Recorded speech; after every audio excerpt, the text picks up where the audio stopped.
If you, like me, had no idea who David or D4VD is before this body was found in the trunk of his car, let me catch you up on who he is, on his rise to stardom, and where we are with this body in the trunk. Okay, so this is David or D4VD. What's going on, everybody? This is D4VD. His birth name is David Anthony Burke, and he was born in New York but raised in Texas with his mom, his dad, his little sister, and his little brother. He grew up in church, did martial arts, he was homeschooled, and he played video games, specifically Fortnite. Now, in regards to this video game playing, David had goals of becoming a streamer, so he started recording himself while he was playing and then posting it online, but nobody was watching the videos. I became a YouTuber. I was playing Call of Duty, Fortnite, all these different type of games to try to become like the biggest next thing, streamer, Kai Cenat, everything. 200 views my first video, steady 60 after. And so he realized that the other streamers who were getting views were putting music behind their clips and their montages, so he decided to try that route. He started taking mainstream music and putting it behind his montages and clips of him playing video games. And then the videos started taking off. So I started putting the mainstream songs in, and then there was a point where there was no copyright strike, so I was making so much money. So then fast forward like a month or two, I'm making a lot of money. My mom's like, okay, maybe the game's not rotting your brain. I started getting copyright strikes left and right from UMG, and I'm like, what in the world is UMG? Now, after these copyright strikes started coming in and he wasn't making any money anymore, he started to complain to his mom about what was happening, and she told him to just make his own music. And she was like on a phone or something. She was like, just make your own music. Go, get out of my face. Make your own music. I was like, wait a minute. And so he did. David says that on December 21st, 2021, he downloaded an app called BandLab. He used a beat that he found on YouTube, and then he went into his little sister's closet and made his very first song called Runaway. After he was done, he posted it on SoundCloud and got some pretty positive responses. So he decided to make a second song, and that song was called You and I. He placed this song on the back of one of his video game montages and posted it on YouTube, and the video ended up going crazy. And I made the song called You and I, which now has, what, 94 million streams. It's my second song I ever made. Put it in the montage, and I tagged it on Twitter. First Fortnite player to use his own song in a video. That was the title.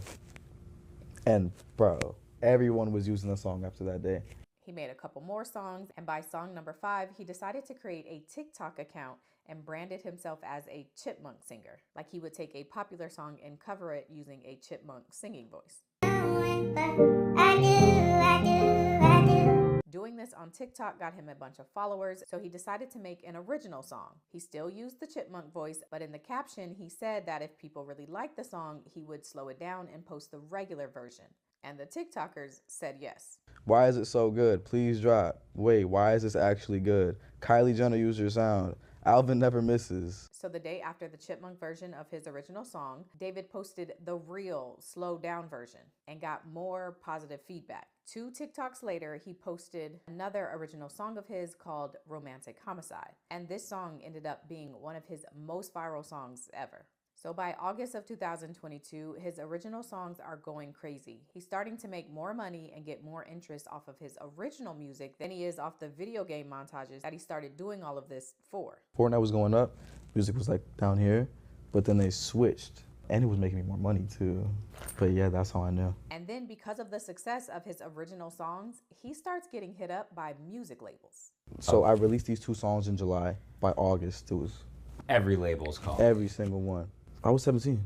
Things just kind of go crazy for David after that. He signs to Interscope Records in August of 2022, performs in Milan at the Valentino Fashion Week show in June of 2023, then began opening for SZA's world tour by September of 2023, and then jumping to 2025, David released his first album, which is called Withered, in April of this year, and then began his very own world tour called Withered World Tour in August of this year. Now, according to the streets, and I don't really listen to the streets, but I don't have any reports yet, while David was having this meteoric rise to fame, he was also allegedly, apparently, having some sort of connection to Celeste Rivas. And that all comes out because on September 8th, 2025, which is only about a month after David started his world tour, the LAPD has gotten a call to a tow yard in Hollywood, California because of reports of a foul odor coming from one of the vehicles. The vehicle is a Tesla, and it had previously been abandoned on a Hollywood street for over a month before it was towed to the tow yard. It was then at the tow yard for about 2 days before they called the police because of the smell.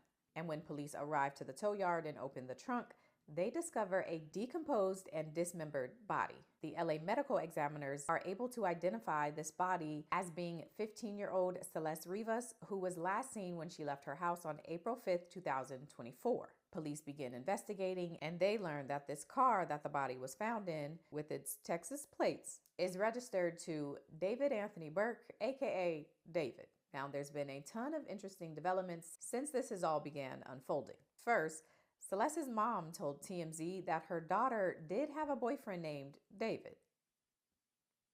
And then fans of David have begun pointing out some interesting lyrics to some of David's songs. They've begun pointing out some old Instagram posts that he supposedly made. And they've also noted that Celeste had a sh tattooed on her finger, and David does too.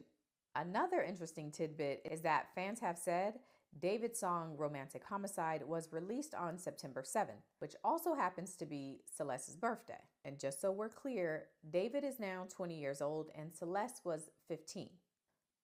Now again, David has been on his first world tour, so after this news hit, at first he continued with his tour dates. But as more and more information has come out, it's now being reported that some of his dates are being canceled. To be clear, no arrests have been made in connection to this case, and Celeste's cause of death has not been announced by the medical examiner. So this one is still very much unfolding, but I sure have a lot of questions. So I'll keep watching, and I'll be back if something happens. I make music for the people to take whatever they need from it. I don't push a specific, like, oh yeah, I said this in this song, that means that's the only thing it could possibly be about. But nah, I just make music, and if you need whatever you need from that song that you can apply to your own situation, I feel like my job is done, to be honest with you.